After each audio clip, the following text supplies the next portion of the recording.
त्योहार बहुत ही शानदार रहा। कटिहार में बहुत उत्साहपूर्वक ये त्योहार मना और इस बार सभी वार्डों से लगभग झांकियों का रूप दिया गया।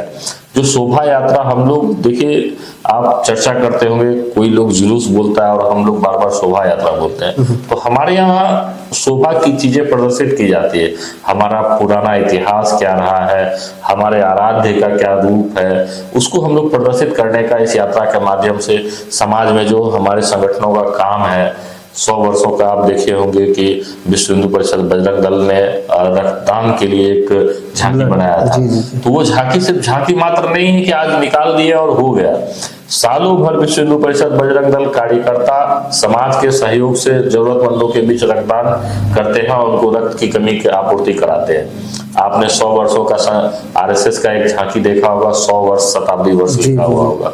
तो वो शताब्दी वर्ष सिर्फ ऐसे नहीं है, जो संघ का 100 वर्षों का बलिदान है। एक एक कार्य सेवक जो अपना निस्वार्थ बलिदान देते हैं अपने भारत देश के लिए, अपना घर द्वार परिवार अपने छोड़ करके समाज के उत्थान के लिए, व्यक्ति निर्माण के लिए लगे रहते हैं, उस चीजों को वो दिखाने का प्रयास किया गया है। शोभा यात्रा में हथियार लहराना या मुहर्रम हो या कोई या जो रामनवमी हो, हथियार लहराने की परंपरा ये कब से शुरुआत हुआ इसका? देखिए, हथियार लहराना नहीं होता है, जो हमारा पारंपरिक शस्त्र है, शस्त्रों का प्रदर्शन किया जाता है। हमारे यहाँ देवी देवताओं के भी हाथों में आप शस्त्र देखते होंगे। आप काली माता के हाथों में शस्त्र देखते होंगे, प्रभु श्री राम हमारे आराध्य हैं, उनके हाथों में आप तीर धनुष देखते होंगे।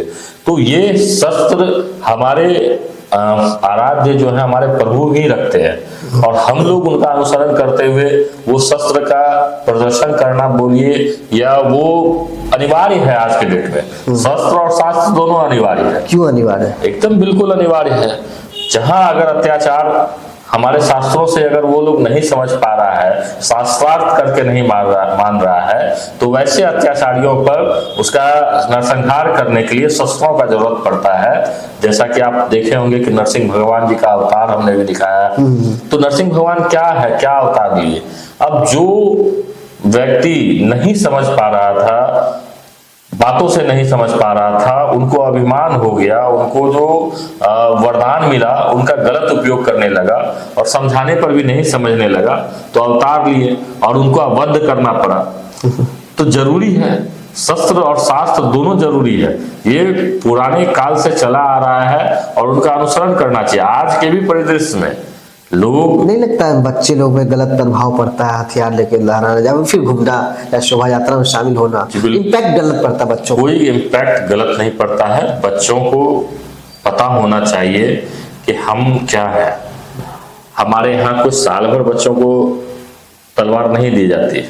आप देखे होंगे कि हाल ही में कुछ डॉक्टर्स लोग आतंकवादी बन गए, सब दिन उनके हाथ में किताब था। बिल्कुल, किताब की सीख के बावजूद उनको कहां से ज्ञान ये प्राप्त हो गया?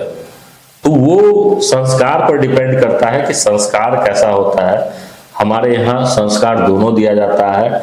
शस्त्र हाथ में है और शास्त्र का ज्ञान रहता है, तो उसे शस्त्र कंट्रोल रहता है, कहाँ चलाना है और कहाँ रखना है। जी जी, ठीक है। इसीलिए शस्त्र और शास्त्र दोनों जरूरी है। तो आपने सुना पवन पोद्दार जी ने साफ साफ कहा शस्त्र और शास्त्र कितना जरूरी है और जो झांकियां का उद्देश्य क्या है, सारी बातों को आपको बखूबी आपको लोगों को सुनाया है अपने सहयोगी के साथ। मैं आमिर, KTN न्यूज़ कटिहार के लिए। ठीक है।